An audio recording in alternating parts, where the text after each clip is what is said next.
Students, welcome to my YouTube channel Shrey Seth classes. हम एक chapter कर रहे हैं जिसका एक फॉर्मूला बचता है हमारे पास, that is accounting ratios.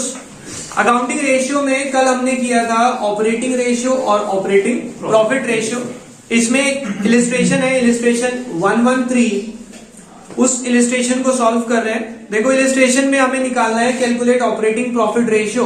Operating profit ratio का आपको फॉर्मूला कल कराया था, operating profit upon RFO into 100। ये जो ऑपरेटिंग प्रॉफिट है इसके लिए मैंने आपको कराया था operating profit is equal to GP plus operating income minus operating expense.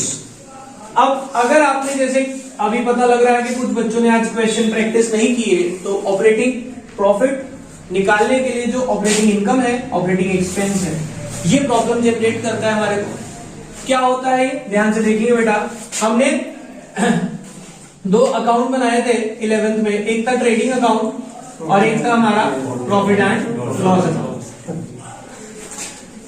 हम अगर बात करें ट्रेडिंग अकाउंट में, हम सिर्फ डायरेक्ट एक्सपेंस लिखते थे। कौन से? जो कि फैक्ट्री के खर्चे होते हैं। इनडायरेक्ट एक्सपेंसेस सारे कहां पे आते थे? प्रॉफिट एंड लॉस अकाउंट में। यहां पे आप सारे खर्चे लिखते थे फैक्ट्री के अलावा, जैसे कि salary, rent, electricity, insurance, depreciation, सारे खर्चे लिखते थे आप यहाँ पे।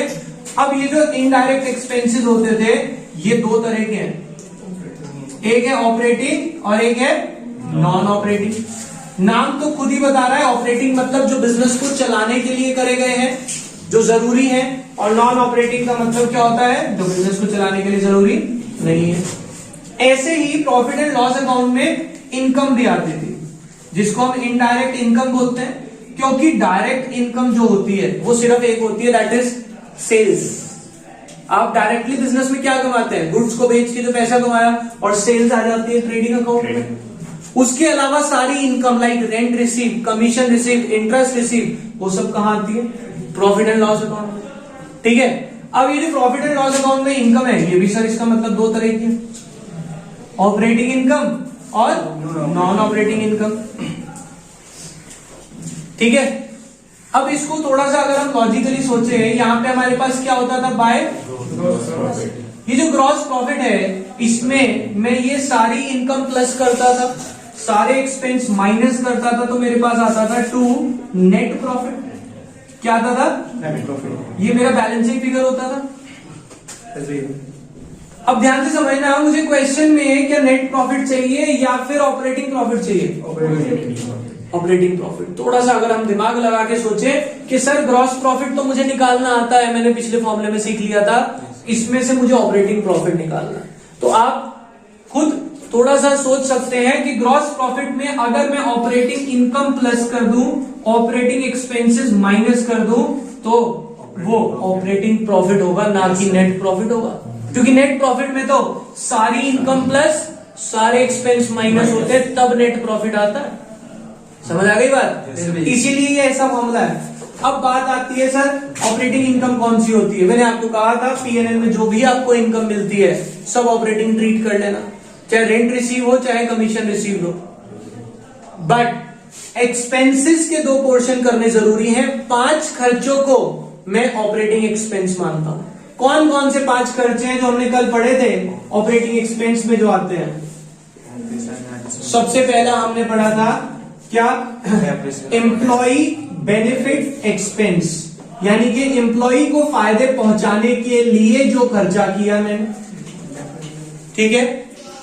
दूसरा डेप्रिसिएशन एंड अमोर्टाइजेशन। डेप्रिसिएशन आप सब जानते हैं, अमोर्टाइजेशन का मतलब क्या होता है? डेप्रिसिएशन मतलब टैंजेबल फिक्स्ड एसेट में गिरावट आना, जिसको हम छू सकते हैं। जिसको हम छू नहीं सकते, अगर उसकी वैल्यू में गिरावट आ रही है तो वो अमोर्टाइजेशन होता है। ठीक है। Plus selling and distribution expenses, selling के कोई खर्चे जो गुड्स को बेचने के लिए जरूरी है। ठीक है। Like discount, advertisement, bad debts, कोई भी ऐसा खर्चा वो सेलिंग एंड डिस्ट्रीब्यूशन में आ जाता है। प्लस ऑफिस एक्सपेंसेस, ऑफिस का कोई खर्चा आपका, ऑफिस रेंट, ऑफिस लाइटनिंग, ये सब इसके अलावा एक आता है एडमिनिस्ट्रेशन एक्सपेंस, यानी कि बिजनेस को कंट्रोल करने के लिए जो खर्चा किया गया उसको हम एडमिनिस्ट्रेशन एक्सपेंस के नाम से जानते हैं। ये 5 खर्चे आपके ऑपरेटिंग एक्सपेंस में आते हैं, ठीक है। कौन कौन से? Employee benefit expense, depreciation amortisation, selling and distribution, office and administration. एक साथ कर लेना, चाहे इसको 4 बना लो। ऑफिस एंड एडमिनिस्ट्रेशन एक साथ कर लो। Employee benefit, depreciation amortisation, selling and distribution, office and administration expense. ये सारे खर्चे आप जोड़ेंगे तो आपके पास क्या आ जाएगा? Operating expense. अब इस क्वेश्चन में देखते हैं, हमारे को आरएफओ चाहिए और ऑपरेटिंग प्रॉफिट चाहिए। आरएफओ तो सबसे पहले ही गिवन है। इसके बाद कॉस्ट ऑफ आरएफओ है। कॉस्ट ऑफ आरएफओ होने का मतलब क्या है? आरएफओ कॉस्ट ऑफ आरएफओ, यहां से जीपी निकल जाएगा भैया, जीपी आ गया आपके पास। Cost of RFO is equal to RFO minus GP. Gross profit आ गया। ग्रॉस प्रॉफिट आने के बाद आपको क्या चाहिए? ऑपरेटिंग इनकम और ऑपरेटिंग एक्सपेंसेस। पढ़ते हैं क्या लिखा है? वेजेस। बेटा ये तो डायरेक्ट एक्सपेंस होता है, इसका तो कोई काम ही नहीं है, जान के कंफ्यूज करने के लिए दिया है। आपको अभी बताया डायरेक्ट एक्सपेंसेस यहाँ पे नहीं आएंगे। यहाँ पे कौन से आते हैं? इनडायरेक्ट में ऑपरेटिंग और ऑपरेटिंग, दोनों ऑपरेटिंग यूज करने हमें। पढ़ते हैं office and administration operating expense है। आगे चलते हैं selling and distribution operating expense है। इंटरेस्ट ऑन लोन, ये कौन सा है? बेटा इंटरेस्ट ऑन लोन रिसीव थोड़ी लिखा है, आप इनकम कैसे बोल रहे हैं इसे? बताएं मुझे। यस, इंटरेस्ट ऑन लोन, ये आप क्या ऑपरेटिंग एक्सपेंस ट्रीट कर सकते हैं? इसे लिखा है कुछ? तो ये ऑपरेटिंग नहीं है। आपको क्या कहा? ये 5 खर्चे, इनसे रिलेटेड भी नहीं है। आप सोच सकते हैं इंटरेस्ट ऑन लोन क्या है? लायबिलिटी, लोन पैसा ले रखा है ब्याज पे। क्या लोन पे ब्याज देना हमारे बिजनेस के लिए असेंशियल है? नहीं। उसके बिना बिजनेस नहीं चल पाएगा क्या? चल जाएगा। लोन ना लो, आपके पास जितना पैसा उससे चला लो। तो देखो इसको आप कोई ट्रीटमेंट नहीं करेंगे। Income from investment operating income. आगे चलते हैं लॉस बाय थेफ्ट, क्या जरूरी है? नहीं। तो ये नहीं आएगा। यहां से आपका क्या निकल जाएगा?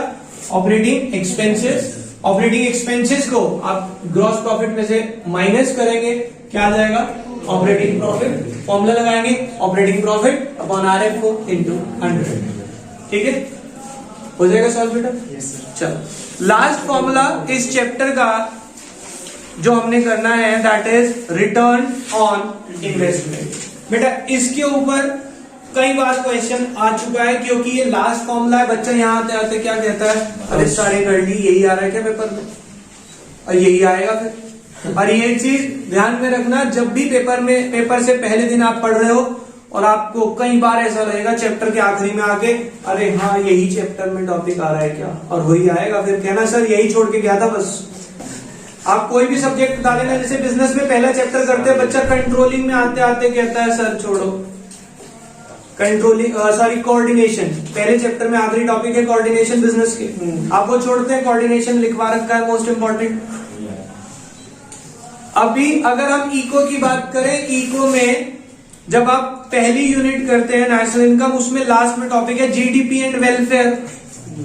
कहते हैं यहाँ आते आते इतने न्यूमेरिकल हो गए, यही आ रहा है क्या? अभी आया था जीडीपी एंड वेलफेयर। तो इसीलिए ऐसी सोच अपने पेपर से दूर रखें। चैप्टर की एंडिंग बहुत जरूरी है। यहाँ पे लास्ट टॉपिक है ROI, रिटर्न ऑन इन्वेस्टमेंट, या फिर इसको हम बोलते हैं रिटर्न ऑन कैपिटल एम्प्लॉयड। नाम ही बता रहा है बेटा, रिटर्न ऑन इन्वेस्टमेंट, यानी कि जो पैसा आपने इन्वेस्ट करा है, या फिर इसका दूसरा नाम रिटर्न ऑन कैपिटल एम्प्लॉयड। बेटा एक बात सोच के बताना, इन्वेस्टमेंट का मतलब कहीं पे पैसा लगाना, कैपिटल एम्प्लॉयड का मतलब ओनर जो पैसा लगा रहा है, कैपिटल का मतलब ओनर, एम्प्लॉय कर रहा है यानी कि बिजनेस में लगा रहा है। दोनों केस क्या एक ही बात नहीं बता रहे? दोनों ही का मतलब एक ही नहीं है क्या? कैपिटल पैसा लगाना, अगर किसी एसेट में लगा रहे हो, आउटसाइड शेयर्स में लगा रहे हो तो रिटर्न ऑन इन्वेस्टमेंट बोल दिया, अगर बिजनेस में लगा रहे हो तो रिटर्न ऑन कैपिटल एम्प्लॉयड बोल दिया। इसका फॉर्मूला क्या होता है बेटा? आप सब जानते हैं, हमें निकालना पड़ेगा क्या? Profit before interest and tax. Profit before interest and tax upon capital employed into 100। Profit before interest and tax upon capital employed into 100। अगर मैं बात करूं profit before interest and tax की, एक मिनट बेटा, यहां तक आप फोटो क्लिक कर लें। हम कौन सा फॉर्मूला कर रहे हैं? रिटर्न ऑन इन्वेस्टमेंट, या फिर मैंने आपको इसका दूसरा नाम क्या समझाया अभी? Return on capital employed. और इसका फॉर्मूला मैंने आपको लिखवा दिया था, अभी लिखवाया, profit before interest and tax upon capital employed into 100, right. अभी जो profit before interest and tax है, या तो आपको क्वेश्चन में गिवन होगा, पहला ऑप्शन, ठीक है। दूसरा, अगर मुझे profit before interest and tax given नहीं है तो क्या गिवन होगा? प्रॉफिट आफ्टर टैक्स गिवन होगा। क्या गिवन होगा? Profit after tax. If profit after tax is given in the question, तो मैंने आपको पहले भी एक फॉर्मूले में समझाया है कि हमें प्रॉफिट आफ्टर टैक्स से प्रॉफिट बिफोर टैक्स कैसे निकालना। हमने एक क्वेश्चन में समझा था, इंटरेस्ट कवरेज रेशियो में अगर प्रॉफिट आफ्टर टैक्स होता है तो हम सबसे पहले निकालते हैं, देन हमारा सोल्यूशन क्या होगा? प्रॉफिट बिफोर टैक्स निकलेगा पहले। Profit before tax is profit after tax upon 100 minus tax rate into 100।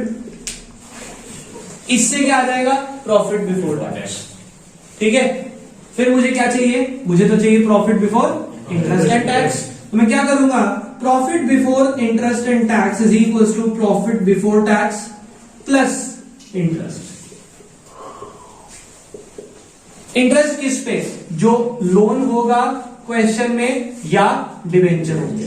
मान लो उन्होंने कहा 5 लाख का लोन है या 5 लाख के डिवेंचर है, 10% है, 10% डिवेंचर ऑफ ₹5 लाख, तो इंटरेस्ट कितना आया?